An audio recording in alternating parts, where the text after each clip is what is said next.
On his wedding day, my adopted son thanked everyone except me. He said he built everything on his own, but it was my name on every deed. I smiled. I stayed seated. That night, they handed me a contract and told me to sign my legacy away. I didn't say a word. But deep down, something shifted. What happens when a mother chooses silence over revenge and wins anyway? On the day of his wedding, they sat me at the farthest table right next to the catering station. I could hear the clinking of glass trays and the hiss of chafing dishes behind the curtain. Every few minutes, a waiter would bump my chair passing through. No one seemed to notice. Or maybe they did and just didn't care. The ceremony had been beautiful. Lake Tahoe was glowing with soft gold, the kind that makes everything look more romantic than it really is. Peyton, his bride, wore a sleek cream gown with a train too long for someone that confident. Russell looked sharp in his tailored suit. He stood tall, proud, and when he made his speech, he thanked everyone. His coach, his best friend, his foster coordinator from back in the day.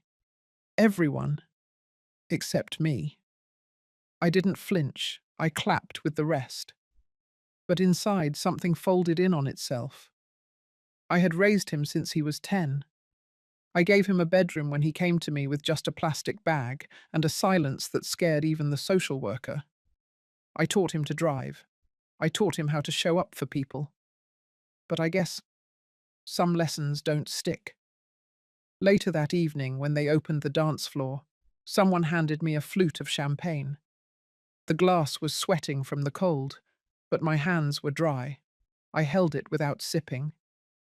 A younger guest leaned over a girl with Peyton's sharp cheekbones and asked if I was part of the groom's family. I said yes. She tilted her head and said, "Oh, I thought you were with the staff." I didn't correct her. What would have been the point? When they dimmed the lights for the couple's first dance, I sat still in the shadows, watching them sway under that ridiculous heart-shaped arch. Everyone clapped, phones up, lights flashing like a Hollywood scene. But no one saw the woman who paid for the entire venue tucked behind a fern. I had paid for it all, of course. Quietly, as always. That had been the pattern, me funding things, them taking credit. I thought this wedding would feel different. I thought maybe, just maybe, there'd be a moment, a nod, a smile, something. But there was nothing. I left before the cake was served. And now, as I sit here thinking back to that night, I realize it was never about the seat at the table. It was about being written out of the story altogether. Have you ever watched someone erase you while smiling at you? That's how it began, and that's why I stayed silent. But silence doesn't mean weakness. Not always. Not this time. They came back from their honeymoon 2 weeks later. Russell didn't call. No check-in, no casual hello, no thank you for the wedding. I found out they were home only because a neighbor mentioned seeing Peyton unloading grocery bags in high heels. That was Peyton. Always polished, always performing. I waited a few days. Then I baked a small tray of lemon bars and drove over. I'd made that recipe for Russell since he was 12. It was the only thing he ever asked for on his birthdays. When I got to their condo, I rang the bell. No answer. I tried again. After a moment, a young woman in a cleaning uniform opened the door, just a crack. She looked confused. I told her I was Russell's mother. She blinked, then said calmly that the couple was resting and they preferred not to be disturbed without notice. She added that I could leave the box if I wanted. I placed the tray in her hands and stepped back. The door shut without a sound. That night, I stayed awake longer than I should have. I didn't cry. I just stared at the ceiling, trying to understand how things had shifted so quickly. 2 months earlier, he called every Sunday, updating me about work. The wedding plans, Peyton's ideas for the guest list. Now silence. The following week, I got a text from Peyton, just one line. Thanks for the lemon bars. Russell loved them. No punctuation, no warmth. Still, I told myself they were newlyweds. Maybe they needed space. Maybe they were adjusting. I've always tried to give people room to grow. A few days later, a courier arrived at my house with a sleek black envelope.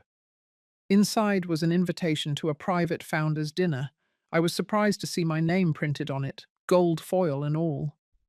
The dinner was to be held at a downtown rooftop restaurant I'd never been to. No indication of what it was about. But I recognized Russell's new company logo at the bottom. I arrived early. The view was stunning. High glass panels looked out over the skyline, and soft music played under dim Edison bulbs. I saw their names on a reserved table for 3. Russell and Peyton came in 10 minutes late, dressed to impress. He hugged me quickly. She kissed the air near my cheek. They spoke about their honeymoon in Belize, the wildlife reserve, the transformational energy of seeing the ocean from a private yacht. Then came the pitch. Russell said he wanted to build a line of boutique eco-lodges, a modern legacy, he called it. He said I'd inspired the idea with all the hard work I put into my own small chain of rustic inns.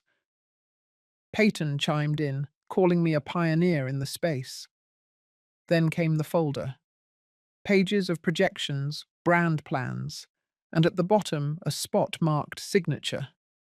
He smiled and said this was how we could finally build something together. I kept my face neutral, but in my chest something settled into place. This wasn't a dinner. It was a transaction dressed as family, and I wasn't being invited in. I was being used, quietly, expertly, like I wouldn't even notice. But I did. I noticed everything. The next morning, I sat at my kitchen table with the folder still unopened beside me. The same folder Russell had slid across the table the night before, calling it our new chapter. My coffee had gone cold. I hadn't taken a sip. I didn't need to read what was inside. I knew. I had seen those glossy executive packets before. I had created a few myself back in the day. I knew the language they used when they wanted something to sound like a gift, when it was really a request. No more than a request. A quiet demand, disguised in smiles and flattery. I called Arthur that afternoon.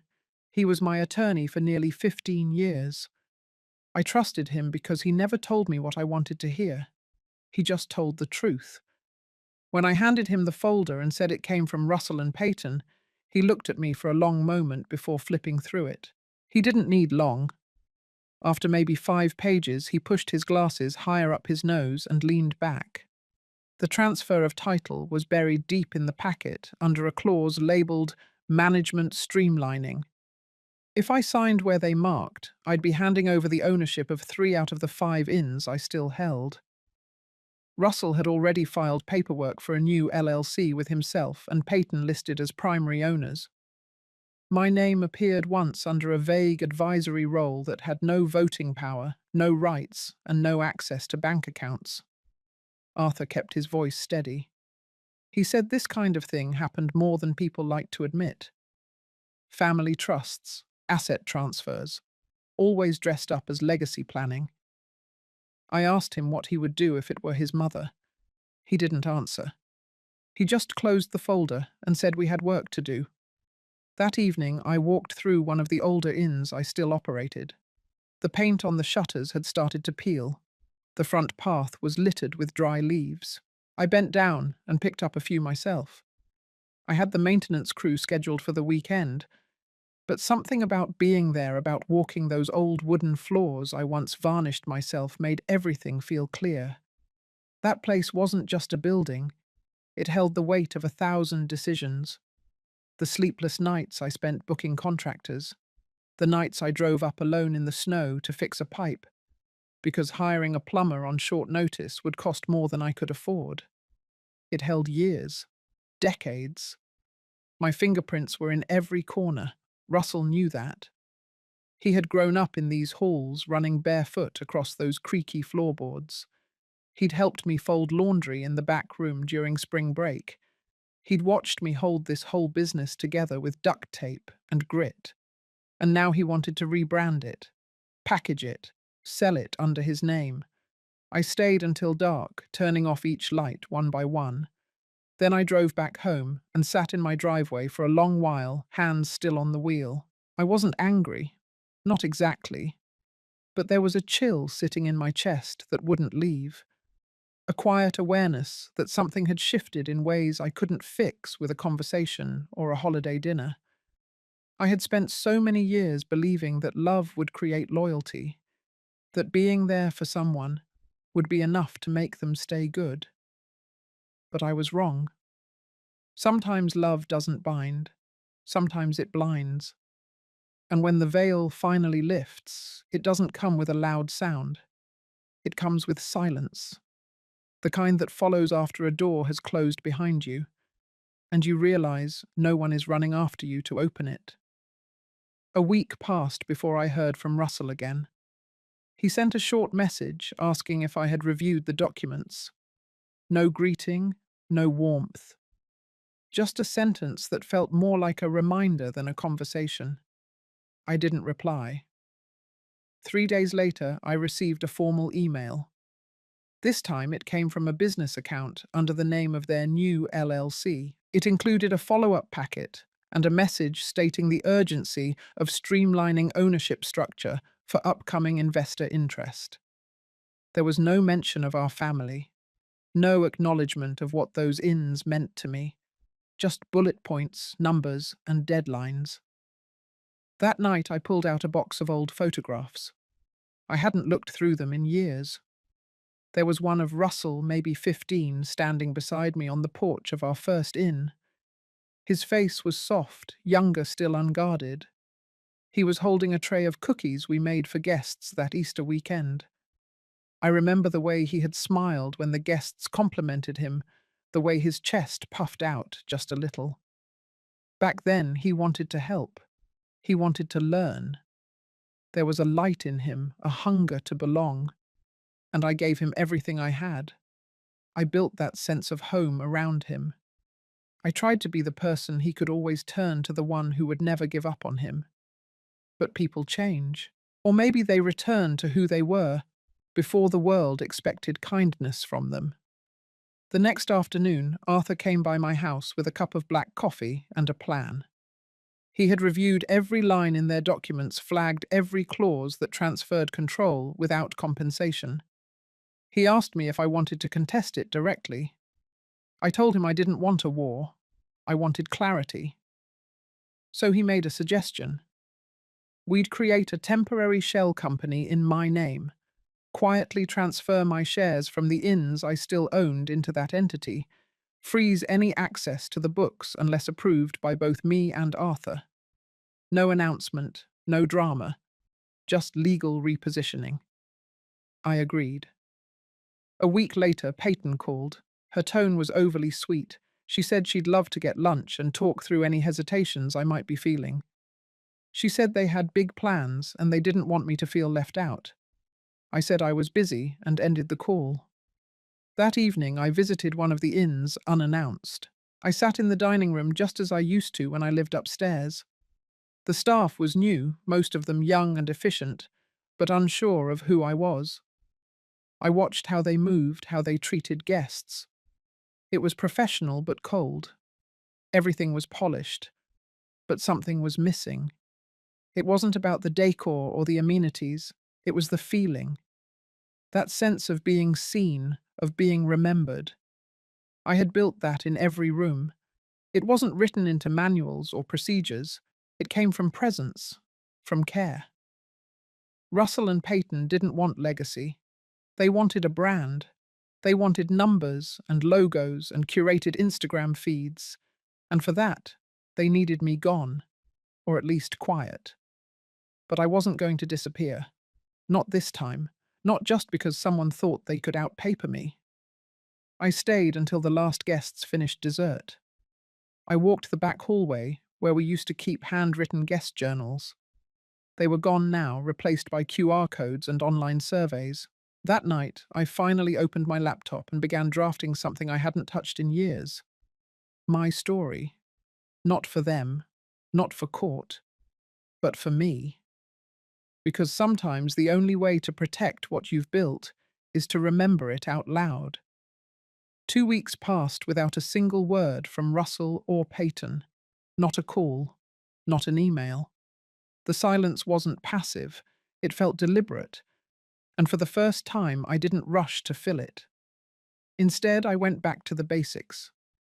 I spent my mornings walking the perimeter of my smaller inn, the one up north, near the pine grove. That property had always been my favourite. It was the first I ever owned outright. I remembered painting the shutters myself, hauling gravel for the garden path. The staff there still knew me by name. They poured my coffee without asking, left the window seat open for me. It reminded me that I still had roots, that not everything had been taken. One afternoon, I sat down with Cynthia, the inn manager, who'd been with me for over a decade. She closed the office door and told me she had overheard something strange during a recent call with the supplier. Apparently, Russell had tried to reroute the linen contract under the new company name, claiming ownership of the whole chain.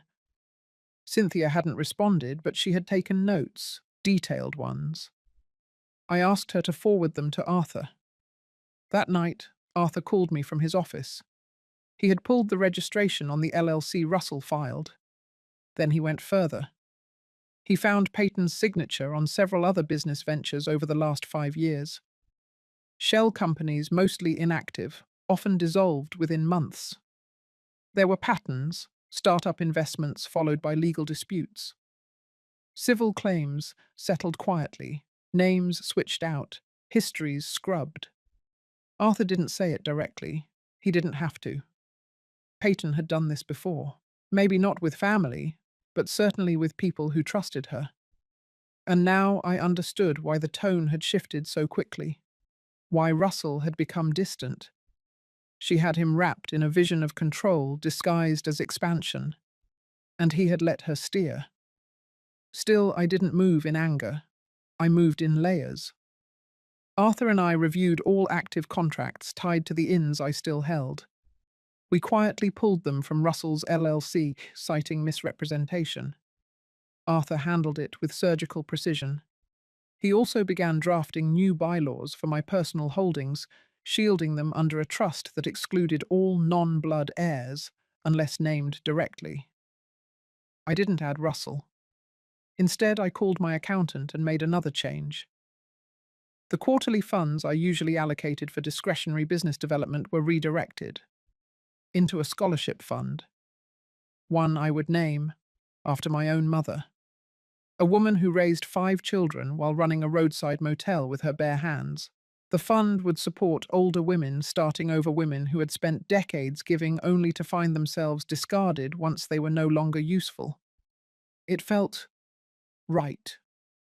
The next morning, as I signed the papers, a calm settled over me. I didn't need to scream. I didn't need a courtroom or a confrontation. I had built something lasting. And now I was protecting it, not just from Russell and Peyton, but from becoming a mirror of the very thing I fought against all my life. Legacy wasn't just what you left behind, it was what you refused to let be stolen. And I had just drawn the line, quietly, completely. It was late September when Russell finally showed up at my door. He didn't call ahead. He never did anymore. He just knocked, holding a brown envelope in one hand and a forced smile on his face. I hadn't seen him in over a month, not since I shifted the properties into the new trust. I opened the door and stepped aside without saying a word. He sat at the kitchen table where I had once taught him how to count change from the tip jar at the inn. Now his posture was tight, his gaze darting around the room like he was looking for something to blame or justify. He placed the envelope on the table and pushed it toward me. It contained a revised proposal. Fewer properties this time. Just one inn, the newest one with the highest occupancy rate. He called it a compromise. I listened.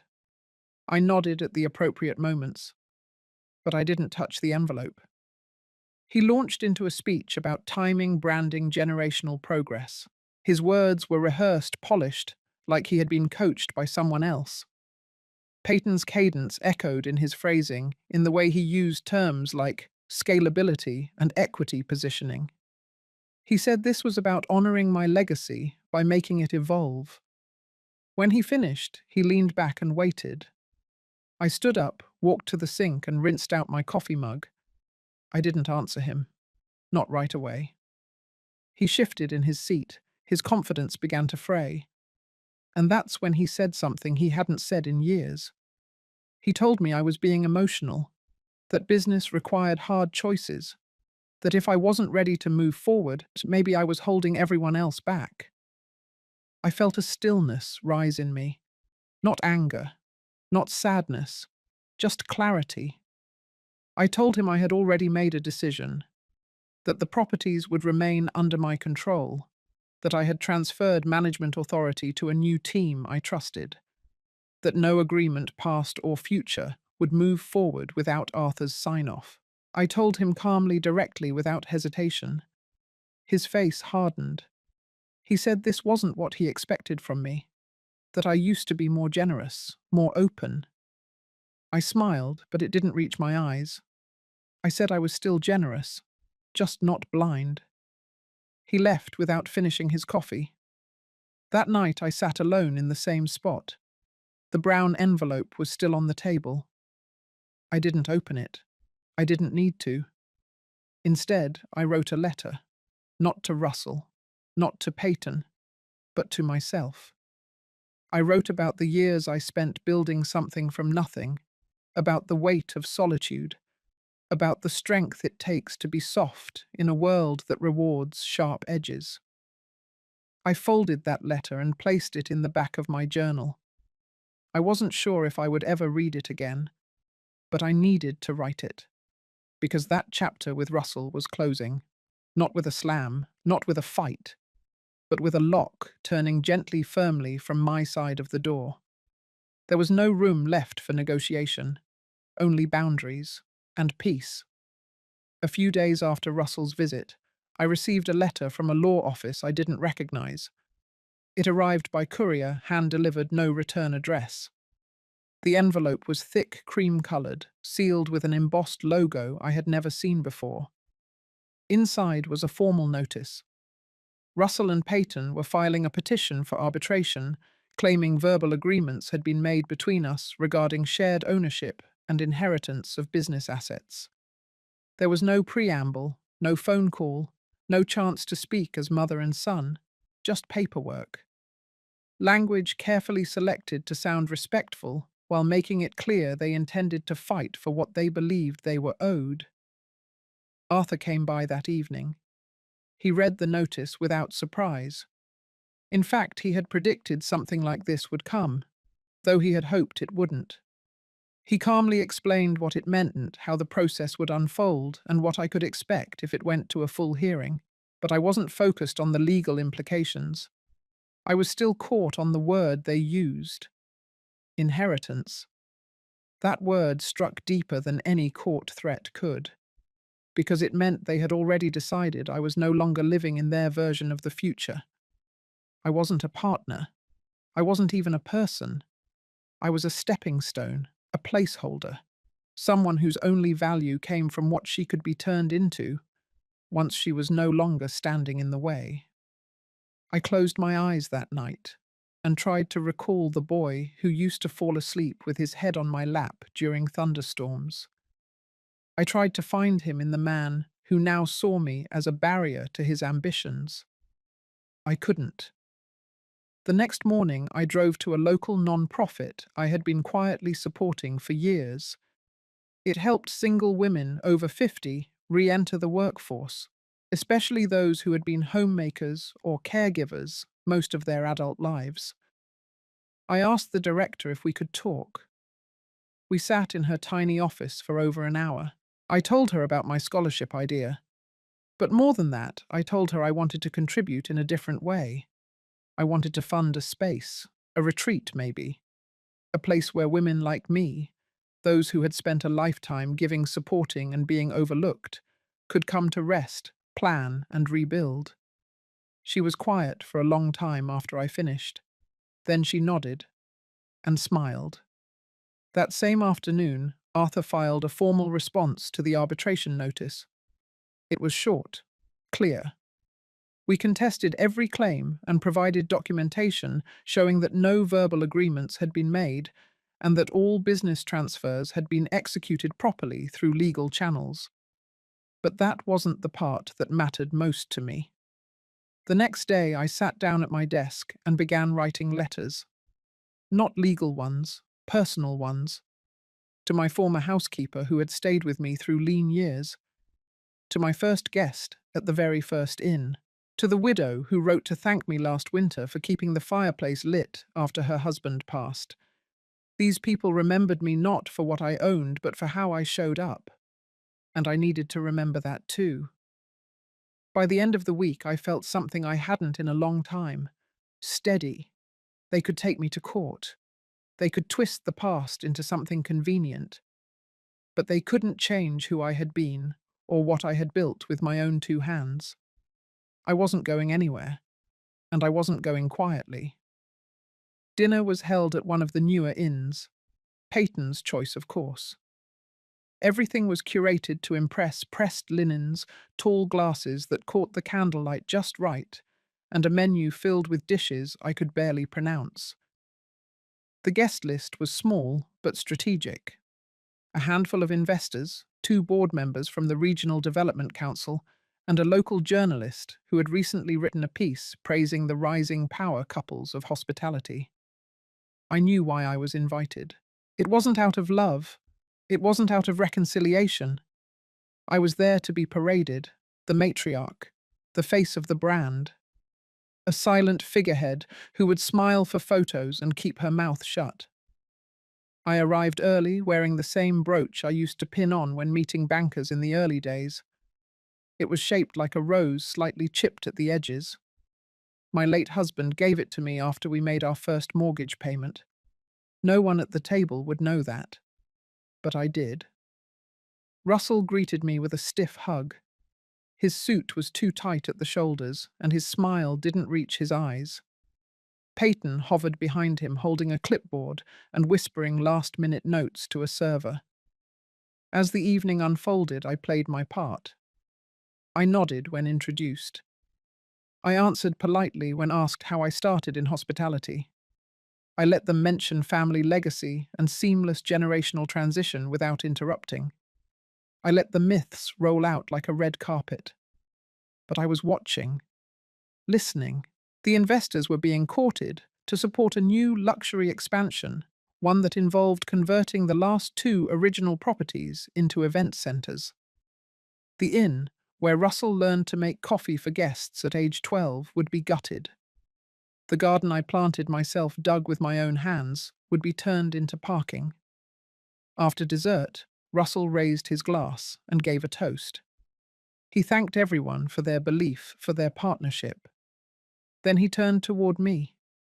He spoke of my sacrifices, of how I had built the foundation, of how proud he was to carry the torch forward. Everyone clapped. Then he announced something unexpected. That starting next quarter, I would be stepping back entirely from operations. That I would move into a new role as emeritus founder. Symbolic, gracious, out of the way. I stood, calmly, quietly. I thanked everyone for coming, for supporting the vision of what we built. I said I was proud of what the inns had become, but I also said I needed to clarify something. I hadn't agreed to any transition. I had not stepped back, and I was not handing over control of the remaining properties. In fact, I said those inns were no longer under the same umbrella as the rest of the business. I had transferred them to a foundation, one created to support women rebuilding their lives after long years of sacrifice. The room went still. I thanked them again, and sat back down. Russell's face lost all colour. Peyton's hand gripped the stem of her wineglass so tight I thought it might snap. No one applauded. I finished my coffee in silence, left the brooch on the table, and walked out. Not because I was angry, but because the performance was over, and I didn't owe them another scene. 2 days after the dinner, Russell showed up at my house again. This time he didn't knock. He stood outside the gate, pacing. I saw him through the kitchen window while steeping a pot of tea. He looked like a boy again, a tired, angry boy who couldn't understand why the world wasn't bending in his favor. I didn't invite him in. I stepped outside instead. He began speaking before I reached the gate, said I had blindsided him, said the investors were furious. Peyton hadn't spoken to him since that night. He accused me of ruining everything he had spent the last 2 years building. He said I embarrassed him. I let him speak. I watched the frustration unravel into something thinner, something closer to fear. When he finally ran out of breath, I told him the truth. The inns were never built for investors. They were built for people, travelers, strangers who needed a place to feel human again. And somewhere along the way, he forgot that. He turned my life's work into a pitch deck, and I wouldn't let that legacy be gutted just so he could feel important. He didn't respond. His silence said enough. That afternoon, Arthur came by with the first press draft. The foundation would go public next week. We were hosting a quiet event at the Northern Inn, announcing the Women's Grant Program and the new retreat center. It wouldn't be flashy, just a warm space filled with those who believed in the kind of work that didn't need a spotlight. I asked Arthur if we should expect legal pushback. He nodded, said Russell had already retained separate counsel, said Peyton had likely coordinated most of it. But he didn't seem worried. Everything was airtight. And more importantly, we were ready. The next few days passed in a blur. There were meetings with the foundation board, phone calls, with the retreat staff updates from Cynthia about staff training. I felt useful again. Not as a figurehead, but as a woman who still had work left to do. I didn't hear from Russell. Until the day before the foundation event. A letter arrived, not typed, not on legal stationery, just a plain white envelope with my name in his handwriting. Inside was a single sheet. He wrote that he didn't understand me anymore, that he tried to follow the blueprint I had given him, but he had never felt like he truly belonged. That building something next to me had always felt like standing in my shadow, and Peyton made him feel like he could finally step into the light. He didn't apologize, but he didn't threaten anything either. He just said he was stepping back. The last line read, "I thought I was ready to carry your name, but maybe it was never really mine to carry." I folded the letter and placed it in the drawer beside my bed. I didn't cry. I didn't crumble. Instead, I stepped into the hallway, walked past the old guest photos, past the shelves lined with ledgers and hand-bound journals. I touched the wall as I passed, the same wall where I used to hang thank you notes from guests, the same wall Russell had helped paint that summer he first moved in. I paused there for a moment, then I kept walking. Because some endings don't need closing lines. They just need to be walked past, quietly, completely. The morning of the foundation event arrived with a crispness in the air that reminded me of the early days at the first inn. The sky was a deep blue, cloudless, and the pine trees lining the drive stood tall and still as if holding their breath. Guests began arriving just before noon. Some were longtime friends. Others were strangers, Sabisaus, who had written letters over the years. There were women who had raised children alone, women who had escaped things they never talked about, women with lined faces and tired eyes who still stood tall. I recognized something in all of them, not just resilience, but clarity, a quiet knowing that came from having been dismissed and having survived. We gathered in the great room of the Northern Inn. The fireplace was lit. The tables were modest, decorated with sprigs of rosemary and small framed photographs from the early days of the business. Not staged photos, but real moments. A guest laughing in the hallway, a child playing with a suitcase, a dog curled up by the back door during a storm. I stepped up to the front without fanfare. I wasn't there to deliver a speech. I was there to witness something begin. I spoke briefly. I told them how the inns were never meant to be about profit. They were built from memory, from struggle, from the quiet belief that kindness had value. And I said that the foundation wasn't a gift, but a continuation, a thread carried forward by women who had lived long enough to understand that legacy is not what we leave behind, but what we live with. There was no applause when I finished, just silence, heavy, sacred. After the gathering, I walked the property with two of the new directors. We talked about how the cottages would be repurposed, which buildings needed repair, what kind of programming would best support the women we hoped to serve. There was so much to do, but none of it felt overwhelming. It felt like coming home. Later that evening, I sat alone on the back porch. The wind had picked up. The sky was beginning to dim. I held a mug of tea in my hands and watched the lights come on one by one in the windows of the main house.